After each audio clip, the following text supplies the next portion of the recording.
Tol Rafi, bago pa man tayo magsimula sa panibagong taon, balikan natin yung mga istoryang ginawa ng T3 at ito yung ating tinutukan. Okay. Narito ang kwento ng mga babaeng sinamantala ang kanilang kahinaan.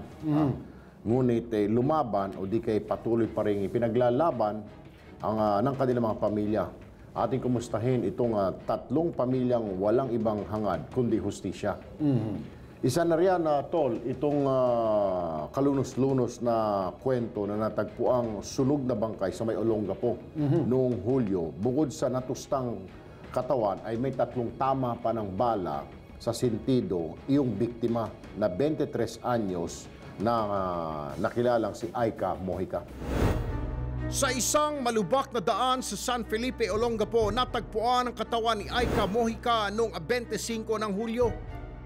Halos hindi na makilala ang kanyang bangkay dahil sa tindi ng pagkakasunog.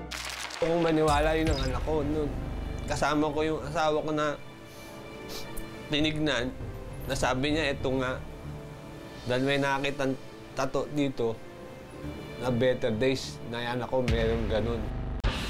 Isang testigo na itinago natin sa pangalang Jane ang nagturo sa kanyang kasintahan na si Jonathan Dwayne Vianney bilang utak ng krimen. Maaring nagugat daw ito sa pagtulong ni Aika sa kanyang best friend na nasa Amerika na si Liani Ramilla. Nagkaroon daw kasi ng problemang mag-asawa ang kanyang kaibigan at ang dating asawa ng 29 anyos na Filipino-American na si Vianney. Nasasangkot din sa krimen ang kaibigan ni Vianney na si Nino de la Cruz. Lumalabas na binaril pa raw ng 3 beses sa ulo ang biktima bago sinunog. Isang follow-up operation ang sinamahan ng T3 Alliance upang tugisin ang mga sospek. Ngunit bigo kaming mahuli ang salarin sa resort kung saan ito posibleng nagtatago. Isang report din ang nagkumpirma na nakalipad papuntang Amerika si Jonathan a 26 ng Hulyo. Nakapagsampa naman ng kasong murder ang pamilya ni Aika. Ilang linggo matapos matagpuan ang bangkay ni Aika, nahuli ang isa sa mga sospek na si Nino de la Cruz. Habang si Jonathan Dwayne Vianney nasa kote rin sa Amerika noong 3 Setyembre.